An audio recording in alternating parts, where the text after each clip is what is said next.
Reiterate for reinvention. We are going to recap what we've done here in the Sober to Super program. It's been a journey that was intended to be short thus far. The point of this entire process is for it to be repeated. So, reiterate. Think about that word, reiterate. As I've said so many times in this program, iterations, right? The more times, more reps that we do this, the more times that we perform these specific exercises, these specific ways of thinking, right? The more that we polish and go over these methods, the better that we get at them. And so here at the end of this process, it seems like a little bit like you got robbed, like you don't get a medal. You actually are being told to start over. It sucks, right? It's like, yeah, I finished it. I was like, well, you didn't really finish anything, right? Because this process, the Sober to Super process, is perpetual, meaning that the whole point is that it never stops. This process, this methodology is intended to be done time and time again, over and over and over again. That sounds a little bleak. It sounds like dark, but the idea is to always be starting, always be starting. And when you have that learner's student mentality, like if you like day one when you show up for work, the day one, like when you walk in somewhere, you want to make an impression. You wear nicer clothes, you show up a little bit early, like you're more eager to perform and do well that first day, right? That the start, right? The start, you want to make a good impression, you want to do well at first. In time and in life, people get beat down or you think you get bored. There's all kinds of things that kind of dwindle that eagerness of starting something new. But we want to remain as a starter, as a learner, in the process. you know it's counterintuitive because we're moving towards mastery, but true masters know, like, you don't ever get there. You don't ever achieve, like, oh, I'm a master. People might refer to you as that. People refer to me as like, oh man, like you figured this out. You're successful, this and that, and these other types of things. They might say those kinds of things. I don't feel that way ever, and I think that this is key. This is a key takeaway to this entire program. The Sober Super program is like, hey, this system works when you continue to work it. And this also, you might have heard this, like in the 12 steps program, there's different programs that are out there that also encourage working the steps. You might have heard that before. So this process, this system is intended to be redone, reiterated time and time again. When I was first forming and cultivating my new identity, working towards a better self, I had to figure a lot of things out. And in the beginning, while I was observing myself and writing and journaling and thinking and praying and meditating and all of this, there was a lot of downtime, right? There was a lot of downtime because I wasn't very valuable. I wasn't very useful. My phone wasn't ringing that much. I did have some time, and I would meditate and think on this very analogy of myself being like a locomotive. And depending on where you're at, you might not have much momentum. You might not have much speed. You might not have a clear destination quite yet. And the train that is you, it might feel like it's at a sluggish pace. It's at this unbearably slow kind of chug, chug, chug. And so I would write that I'm a locomotive, but I'm gaining speed. I would tell myself this. I would use this analogy, like as I would start to increase my income, as I would get another opportunity, as I would be able to step on a stage or have a conversation or take a phone call with somebody that was excited about my book or wanted to work with me for whatever reason. I felt the train starting to move and starting to gain the wheels started moving, and we know this. We know this like theatrical cinematic representation of a train. It's like whoa, whoa, there's a whole lot of stuff happening. They ain't going nowhere. And so, depending on where you're at, have faith and believe that this train is just going to gain momentum. And what happens when a train is moving? You can't stop that damn thing. What even they have these massive drawbridges that come down and keep you off of those tracks? Because the fact of the matter is, you get in the way of that train and it's going, you don't stand a chance in hell. You're going down, right? Because what are trains? They're momentum machines. Like that's how they work. It takes a while to get there, but man, they're unstoppable. Once they've caught speed, it's over, man. There's very little that can get in the way. So I want you to kind of think like that. In this depiction, in this representation, you see like this old sluggish train not doing a damn thing, and then on the other side of this image, you see this train. It's in a full blown path to success, right? And so, as we're going down this, and this is really what I wrote down. I mean, I'm not kidding. I've written this so many times, hundreds maybe, using the analogy as a train. But then after I started to take off, man, I started thinking to myself, like, the train's not doing it for me any longer. I need something more for my analogy. And, here we have this rocket, right? You've lifted off. Like being on the earth is no longer acceptable for your analogy of success and where you're headed and what you are in the sense of a representation of who you are. You reach this, right? I reached the point where, man, I couldn't, using the train analogy, it wasn't cutting it anymore. It's called escape velocity. Escape velocity is the term used for when a rocket spaceship, it's gained enough speed, it's gained enough power and momentum that it can actually escape the atmosphere of the earth. And so I like to use this as like an approach. It's like we're almost at escape velocity, where we actually leave this our old identity, the identity that settles for less, that identity that doesn't go out and achieve, that identity that is short of your dreams and your purpose. We are leaving that escape velocity. It's a beautiful term. It's a little nerdy, but I hope this image is doing it for you. And let's go over these segments, these portions of this system that we've been speaking about. Every portion is a skill set. What do I mean by that? It can be honed. You can become better at every element of this sober to super system. What's important about that is that you do the work and you revisit these thoughts and these items. I do this often. I do this a lot. I will kind of step away from focuses in particular areas, and I'll get back to them after doing things like every day with a highly disciplined mentality. I could afford to kind of step away for a little bit and then revisit some of these methods. And but what I encourage you to do in the beginning here is just go right back into it while it's fresh, right? This is what we're doing in this final little portion, is we're going right back into it while it's fresh in our minds. We want to run right back through this system, even if it's a light skim through all the material. Do what you can, revisit your notes, revisit everything that you've written down. Hopefully you've taken some good notes, you found some highlights.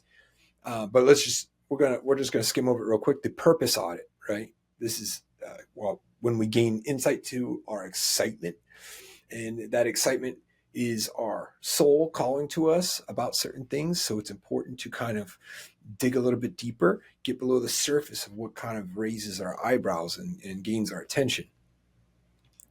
And then you have goal orientation. Goal orientation is choosing appropriate goals, right? And so when we embrace ideal challenges, that's a linchpin to our progress, because you don't want to go too large, you don't want to go too small. And this is imperative. And of course, we go over that in detail by depicting what are the benefits and downfalls of each choice. Go back over what you've written, what your notes were. Third, right? The third part of the system is we have the observation to change. This is the observation and the recording. It's free and it's fast. And it honestly, it's kind of easy, even though I want you to make it as easy as possible, but it doesn't get much easier than just jotting down a few prompts in a day. And so, in as I mentioned, it's fast. That can take a grip of you super quick. It's very very short period of time. If you're making observations of yourself on a regular basis, it can make a smashing impact and start that progress real quick. Now, the next part of the system is a little bit more high level, and it's our perception of time, right? So this is a little trickier. It's not as simple as just writing down a couple of sentences a day, but it's abandoning the victim's mentality. Like, we get rid of that. We move into the future. We're no longer a victim, so we understand our past, but it doesn't equal us, right? Hence our use of the word equation. Is like your past added up as the sum of the events and circumstances does not equal you. It doesn't. You can look on the other side of that equal sign, see the future that you want, and behave that way. Think about that in your current day choices. Time is tricky, but once you get a hold of that concept, man, it's a game changer. Creating belief, right?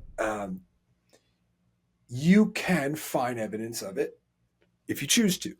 People do it every day. They have maybe radical thoughts, beliefs, whatever it might be, and they can figure out a way to find evidence to say, see, I'm right. So we're going to do that, but what you're going to be right about is how badass you are, right? And then finally, respect for failure. We have to understand realistically, mentally, we only win and we learn, but realistically, there will be challenges. So we have to know how to overcome them, navigate either through them, around them, over them, whatever it must be. Get some like follow-up notes, follow-up questions, right? Revisit your purpose audit intentionally. Sit down, go through your answers. Maybe answer them again without looking at your answers. However you go about it, revisit the thing, right? You have to understand a lot of these answers will change. Many of them will. But observe them. Look at them. Look at what you had written down. See if anything looks different. Maybe you went through the exercises, you tried something new and you thought, well, that wasn't it. Or you tried something new and you said, damn, that was badass. I'm going to do that again.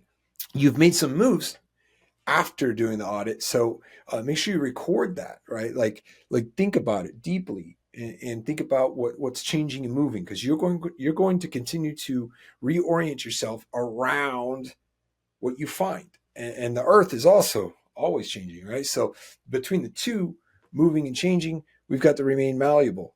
Remember? Malleable, fluid. Goals guide, execution provides. You need to take a peek at this and realign what goals you've chose, which goals you went after. Maybe you were a little bit off with where you're headed or what you thought you wanted.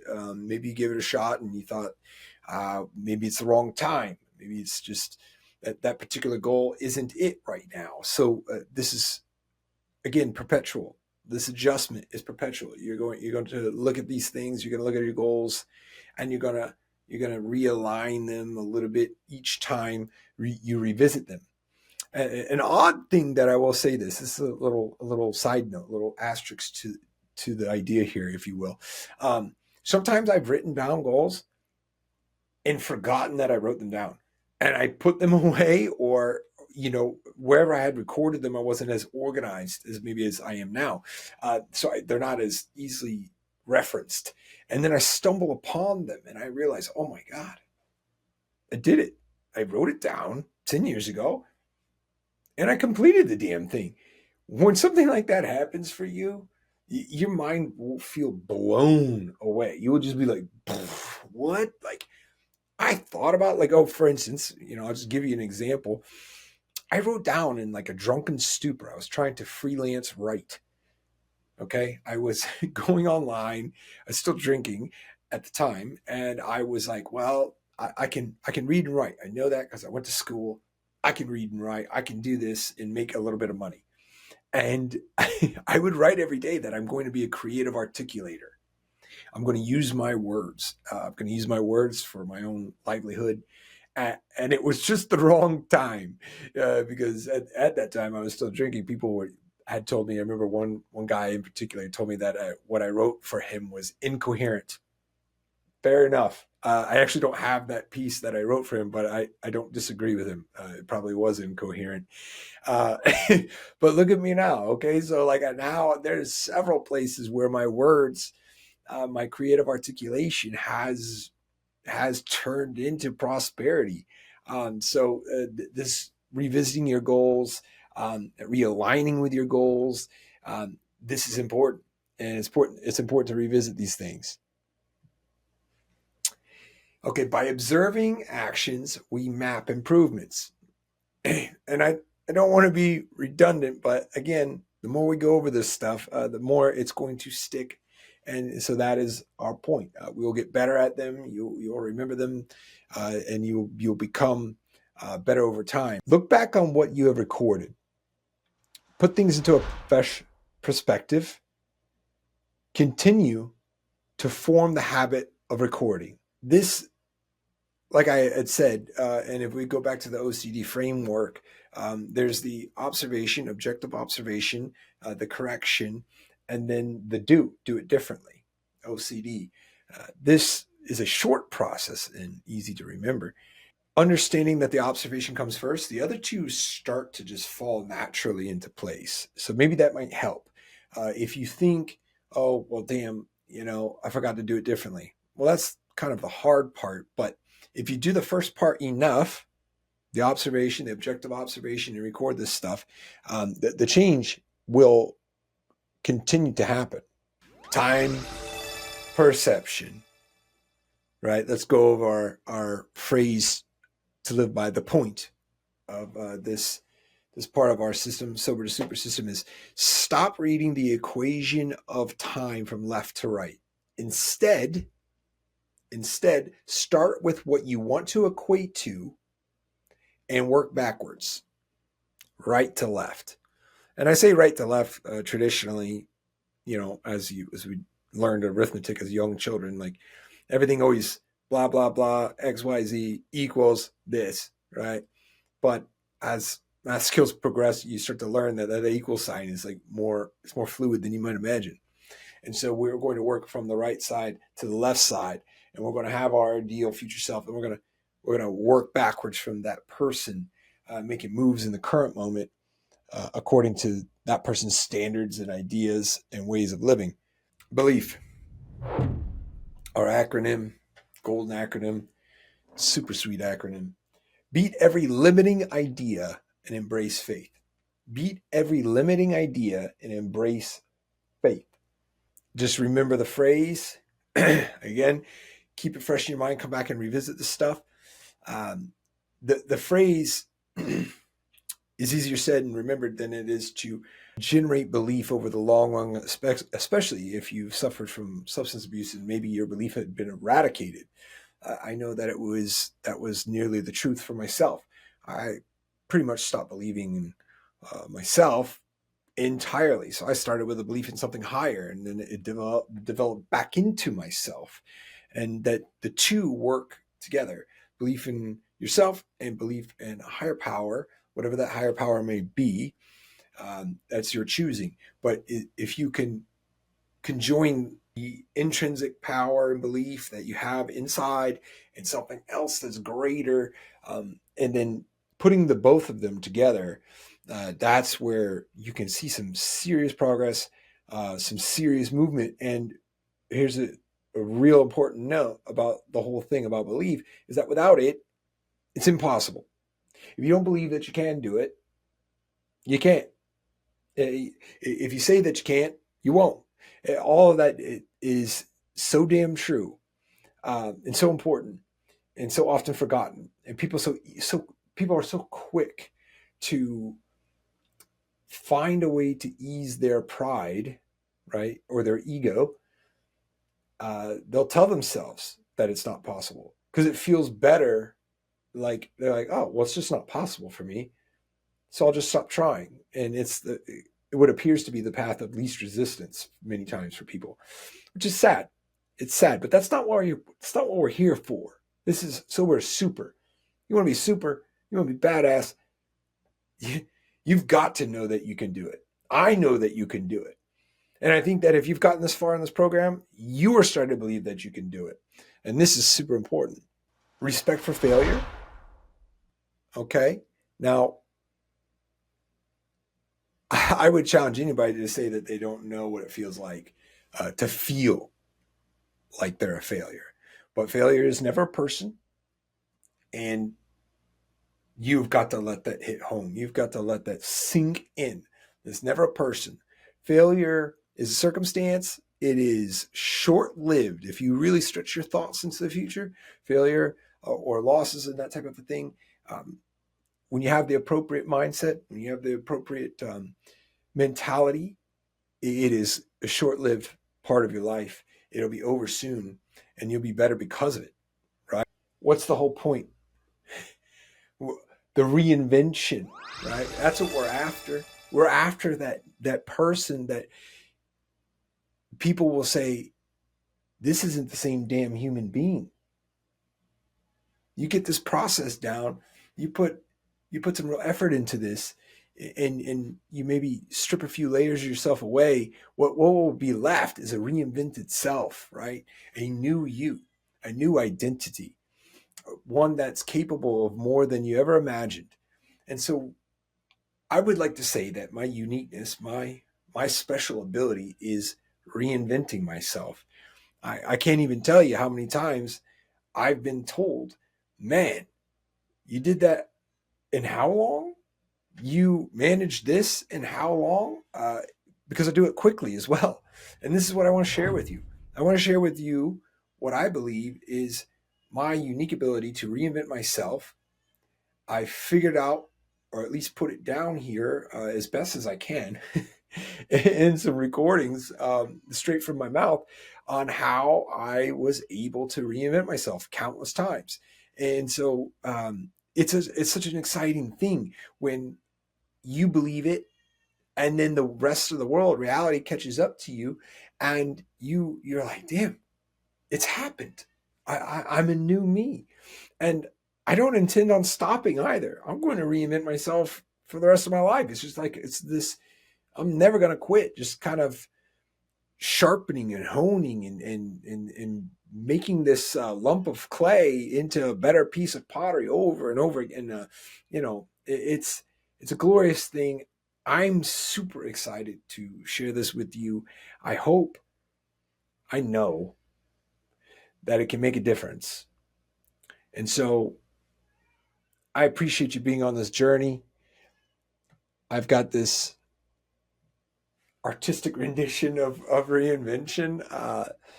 Forgive me for getting all happy with like AI, I suppose. I wanted to jump on board with this stuff, and it looks a little, looks a little, what I was saying before was like heartfelt. Here we have this like makeshift movie of somebody going into the light. But nonetheless, this program is legit. It's legit, as legit as I can make it. And I have become legit when I was once a joke. So, I appreciate your time. I appreciate your efforts. I appreciate your lovely soul for going on this journey. And now we get to do it again. You're not getting rid of me. You're not getting rid of me just quite yet, right? Like this, like we're gonna stick together. And if you thought you were finished, you're wrong. We're just starting. And so I invite you, reach out to me. I'd love to work with you. I'd love to see where we get to in the next 1 year, 3 years, 5 years. It's going to be a kick-ass journey, guys. And I thank you very much.